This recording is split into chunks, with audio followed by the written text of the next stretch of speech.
Now, over the past few years, we've watched the rise and rise of the UK Independence Party. But 2015 is, of course, the moment of truth. The party's fighting in every constituency in May's general election.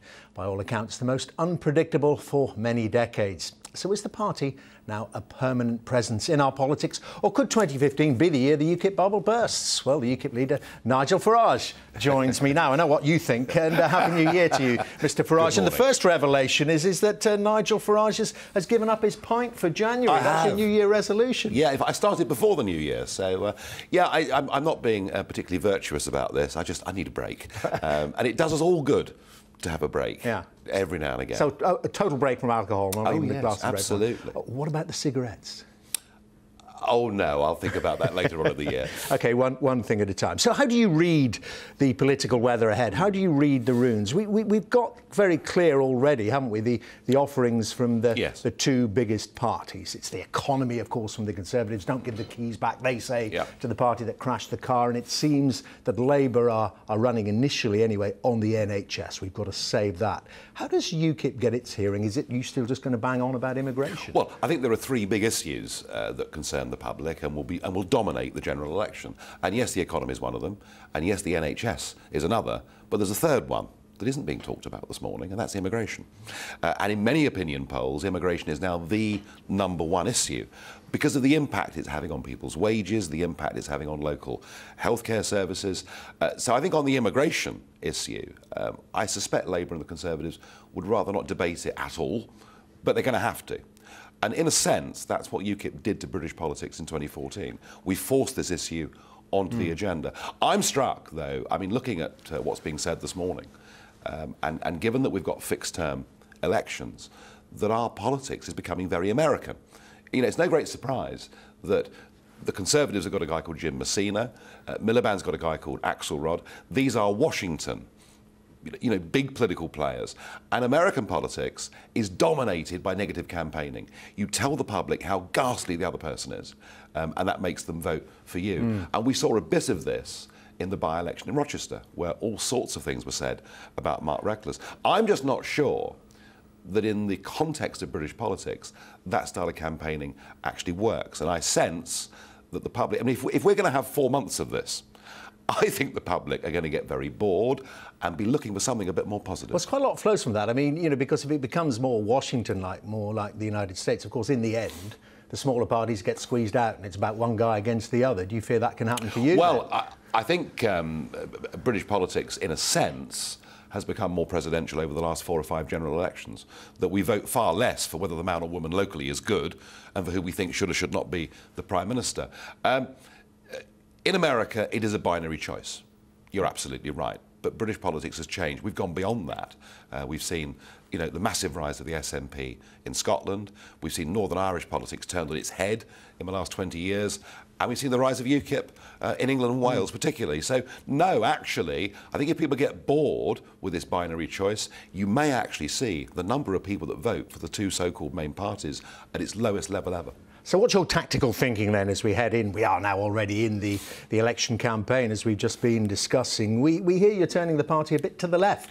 Oh. You sniff an opportunity amongst those Labour voters, particularly in the north. This left-right thing's a load of nonsense. It's out of the window. Forget it. It's gone. That was yesterday's politics. I mean, yes, we are campaigning for no tax on minimum wage. Yes, we're campaigning for ordinary folk to have a fair break in society. We do that because we're a patriotic party, and part of that is to believe you've got to help your own people. It's not about left or right, it's about common sense. But, you know, I mean, the big offering from Labour, as we just discussed, the NHS. So, I mean, your position on the NHS, you've junked the idea that you'd like to see some kind of private health insurance brought in for those that could afford it. That's gone. So the NHS budget, let's hear it from you, is totally protected. Will you increase spending, as Labour are promising to do? Well, I think all this nonsense about ring fencing or whatever it is, the Conservatives are going to ring fence, and Labour appear to be wholly uncritical of all aspects of the NHS. And when you look at the Welsh-controlled, Labour-controlled health services and see they're the worst health provision in the whole of the UK, what we've got to say is, look, we believe in the NHS, but it can be run better, it can be more efficient. Is there money to be saved from the NHS? Without any shadow of a doubt, there is. Although overall, health spend, and this is what no one's talking about, health spending is going to go up over the next few years because our population is rising so rapidly. So there's no way around that. This is going to be costing us more money in a few years' time than it is now. That doesn't mean that it can't be more efficient. What I want to do, and I agree with you, there has been some confusion, perhaps deliberate in some cases, as to where... people know where UKIP stands on the European question. We don't want to be part of the Brussels empire. Absolutely, they know that. But what about the NHS? It's one of the big questions. What they don't really know is where we stand on the NHS, education, defence. And what I'm going to do, for the first time ever, in conjunction with our spokesmen and spokeswomen, I'm going to give a series of speeches over the next couple of months, where we lay out exactly what the UKIP policy is. But you can't leave off the hook about the NHS. You said there that you think there is scope for some savings in the NHS budget as it currently exists. What percentage? Well, the savings are clear, aren't they? In the sense that, the growth of middle management staff in the NHS since 1997, it's gone up by 48%.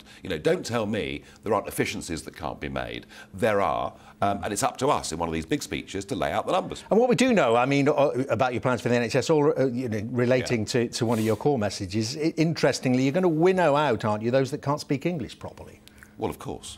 Don't we want to live in a country where we speak the same language? And isn't it scandalous? Isn't it scandalous that we're not training enough nurses and doctors in our own country? And I don't know about you, but whether you've ever been to a GP that didn't speak very good English, and it's something that people out there are talking about. The whole point about immigration, whether it impacts on the health service or elsewhere, is we have to have proper integration. But do you know what proportion the estimate is of NHS staff who are not British born? Well, it's getting higher every year. Well, do you know what the proportion is? Well, the estimate is about 11%. Yeah, there was a recently false figure put out of 4/5 of nurses, which is wrong. No, that's right. It's about 11%. So you've got 1.3 million. The estimate is working in the NHS. You're talking about 130,000 people who you have to check as to whether they can speak English or not. I thought it's fairly obvious, wouldn't you? And we have seen medical cases. And if cases, they can't, you'll sack them. Well, if people don't speak English and they're dealing with English-speaking patients, surely they shouldn't be employed in the first place. OK, so they will go. Well, they shouldn't be employed in the first place. All right. But don't we get back to the real issue? Why are we not training enough nurses and doctors in our own country? OK, fair point. Another point just on the NHS, and this is from what we do know about your plans for it. We will ensure that visitors to the UK have private health insurance as a condition of entry. So you hop on the train in Paris, last-minute business meeting, you come here, you're not born in the UK, you don't have private health insurance, you turn them back at St Pancras. Well, there are about 200 countries in the world where if you or I went to work there, we would not automatically be entitled to free healthcare on their state. We would go with a work permit to work in the country. We would prove we had an address to live at when we got there and prove that we had private medical provision. This is what the whole of the world does, and yet we have allowed the National Health Service to become the International Health Service, and that doesn't make sense. Of course, we don't have to do that when, as things are currently configured, when we go to Paris or Brussels, do we? Because we're the European Union. Yes. You'd have us pulled out of it, so you'd be checking all those Europeans who still come here to work every day. We could quite happily have reciprocal deals with countries with whom it was appropriate.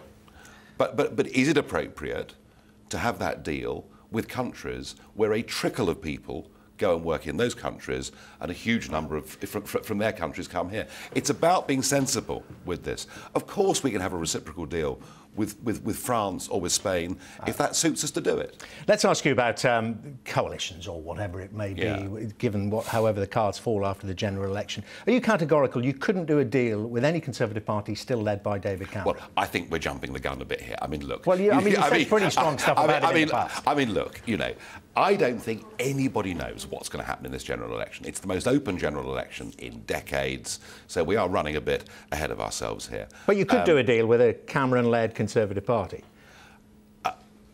I'm pretty clear. I want my country back. I want us to be a self-governing nation. The big elephant in the room still is the fact that most of our legislation is not made in this country, it's made somewhere else. I want our democracy back, I want control of our borders back.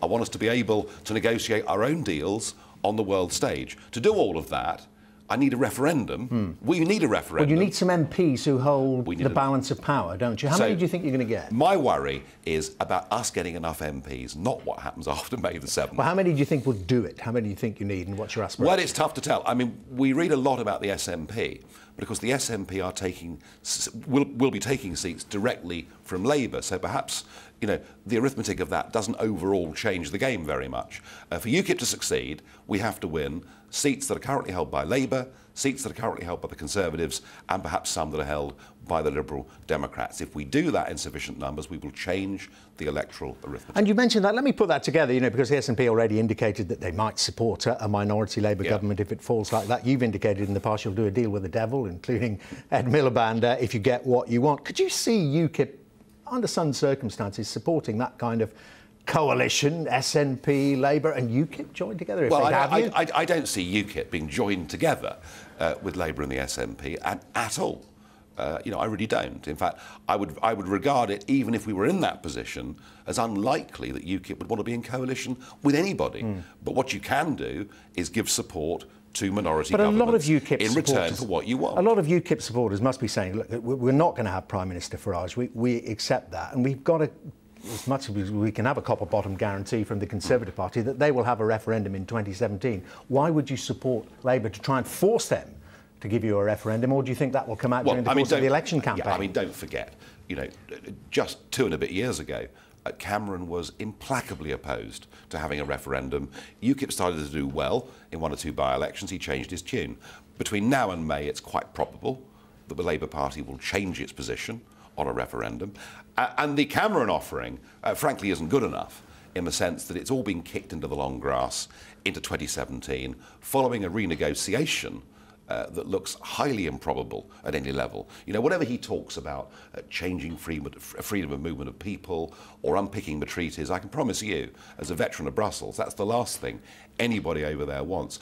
We would not even be discussing a European referendum if UKIP hadn't done well. If you really want a referendum, make sure there are enough UKIP MPs in Westminster to hold the balance of power. So, you clearly think David Cameron is damaged goods. Would you rather, a Conservative Party, would you find it easier as UKIP leader to talk to Boris Johnson or to Theresa May?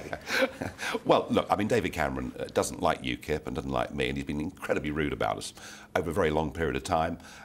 Not just about us personally, but about our policies, saying how appalling they are, and yet now in interviews he tries to sound a little bit like us. So, well, would it be easier if there was a new broom there, a Boris or a Theresa? I doubt Mr Cameron's sincerity. I don't think he really wants change.